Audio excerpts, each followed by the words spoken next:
好，各位买好，我是董买买。今天是2024年的11月25号，蔚来成立10周年了。作为一个前后买过7台蔚来的车主，我想来回顾一下过去10年，我觉得蔚来做对的哪些事儿啊。虽然回顾历史这样的事情应该交给后人来说，但是我觉得如果我10周年不做这些视频的话，20周年的时候我就没东西看了，我应该还是会后悔的。所以我刚才花了10分钟时间列举了9条我觉得蔚来做对的事情。全当是一个纪念，留着10年之后再来品味。那第一件呢，我觉得是作为一个高端国产纯电品牌，这10年时间总共卖了超过60万台车，没有一滴汽油，这个真的是非常巨大的成就哦。首先，在蔚来出来之前吧，包括我在内，如果预算到了30万以上，甚至50万去买车，我绝无可能去考虑国产车的。但是随着我国汽车产业链的整体提升，以及蔚来在这个时间点出现了，那确实让我以及这些60万的车主们真的做出了一些改变，这还是挺不一样的事儿啊！而且斌哥的定力真的十足啊！如果你能去找到他过去说的一些影像资料，他当时说他就要解决电动汽车补能的困扰，所以这10年来，你可以看到这个人他一直在坚持去解决这一件事儿。这就比很多 CEO 做着目标就变了，做着产品也变了，要好的很多。作为我个人来说，我很喜欢这样的定力啊。第二件事呢，就是当前换电站超过了2600座，换电次数突破了6000万次，长途补能方便，城市里头你没有充电桩也很省事儿。电池呢，相当于时刻的给你提供了保障，免去你维修、免去你更换的高昂成本。充电呢，哪怕不排队，跟换电排队10个人了，第10个人所花费的时间是一样的。所以哪怕到2025年，还有很多人对换电不接受的，但是6000多万次告诉了你他换电的成就，告诉了你能换电的时候，谁还去充电呢？换电联盟呢也初具雏形，他们的车型应该会在接下来的几年中也就发布了。第三件事呢，就是搭配着换电，把车电分离这个事情变成了合法的一件事儿。很多朋友们不知道，如果你的车是 BUS 购买的话，其实是开2张发票的，一张呢是车价本身的发票，一张呢是电池的发票。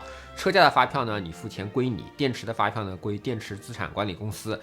能把这样的流程跑通，成为一件合法的事儿，让用户真正的省钱，这真的是过去10年很大的一个成就啊！这样做了好处之后，普通用户只需要买小电池，平时就小电池就好了。偶尔的一些长途，或者说去那些补能条件不好的地方，临时按日都可以升级一块大电池，既帮用户省了钱，其实也帮地球节约了资源啊。第4点呢，就是未来的设计，它突破了过去的抄袭与模仿。在每一代车型中都体现出了传承，这个很不容易。哪怕在今天，我们能看到很多车型的设计都有一些国际车型的影子吧，你可以这么说。但是在未来这，你能看到原创的设计、家族式的传承，这一点其实还蛮难得的。第5点呢，就是蔚来、乐道、萤火虫3个品牌初具雏形。那蔚来呢，就是走高端线，最高可以卖到80万；乐道呢，就是一个家庭的主流市场，对标的就是特斯拉、理想这些车，价格呢在20万左右。然后呢，萤火虫是一个精品的小车，从目前给出来的信息，那价格一定是在20万之下的嘛，而且车型呢也是个小车。但是这3个品牌的车型都是可充可换可升级的，3个品牌对应不同的价格区间，对应不同的消费者，这一点啊其实还蛮重要的。就是过去你们知道我也是特斯拉车主对吧？但当特斯拉把自己的车型从80万卖到了 Model 3那个价格之后，他就丢掉了很多 Model S 的车主。不是说 Model S 完全没人买啊，它现在一个季度也能卖个2-3万台对吧？但是大体上这一个品牌的定位就变成了这样。汽车其实是一个高度在乎品牌、高度展现个人审美能力的一个产品，所以分不同的品牌来销售，这绝对是一个非常明智的决策。只有分了不同的品牌之后，才能让各自的价格区间内能做到最好。第6点呢，就是蔚来天生是一个重视性能的品牌，但它又不迷信性能。怎么说啊？将近10年之前，蔚来的第一台车其实不是量产款的 ES8， 应该是 EP9， 对吧？ EP9 在纽北赛道就跑出了6分45秒的成绩，在当年作为一个中国品牌，其实就震撼到了整个市场。这既帮助了 NIO 去树立自己高端品牌的形象，也帮助了 NIO 招聘，真的，我认识的一些优秀的工程师，当年就是因为看到了 EP9 的视频，才决定加入这样一家中国企业的。在此之前，他们所加入的企业都是合资企业，他们不觉得中国车企在乎性能，不觉得中国车企会把驾驶这件事放得很重。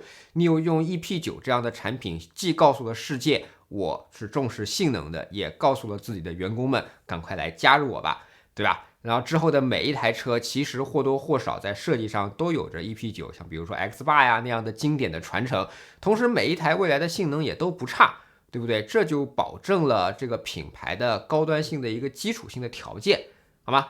然后第7点呢，就是未来体验领先啊，真的很领先啊！在用户的全生命周期里，你很难找到第二个像未来这样对用户好的品牌了。但坚持体验领先一直是未来的一个传统。第8点呢，比体验领先，我觉得更重要的是技术上的领先。对，未来一直在大量的投入研发，做了很多的工作。从第一代 ES8 开始，他们的电机就是自己生产的。对，到今天他们做了自研的操作系统，打破了 AutoSAR 的垄断，做了自研的芯片，对吧？5纳米的车规级芯片，自研了3电系统。从 NT2 开始呢，整个底盘就是独立可控的。你能想到的电动汽车上需要自己自主可控的东西，未来可能都有在研发。不信的话，你去查一查未来的专利。所以这样带来了一个负面因素，就是可能每个季度未来都有一些亏损，这亏损的程度还挺大。那主要原因呢是每个季度大概有30亿左右的高强度的研发，对吧？所以这也没办法。作为一个新企业，如果你今天不研发，那你以后怎么办呢？这就像一个小朋友刚出生的时候，你就是得让他先上小学、上初中、上高中、上大学、上研究生、上博士生啊。就是这中间培养的这个过程肯定就是花钱的嘛，是吧？第9点呢，就是我觉得这公司的协作能力很好，一定程度上这是斌哥的能力啊。就是未来除了未来之外，斌哥之前就很有钱，对不对？他有未来资本，未来资本投资了图达通，投资了 ClearMotion， 对吧？像这样的一些企业又快又准啊，就是一定程度上是帮未来做配套，同时呢也支持了行业啊。就是激光雷达这个事情上车量产上车，其实在 ET7 之前。行业内普遍认为还要晚1年的，其实是未来最早把它弄上车的图达通，未来投资的企业。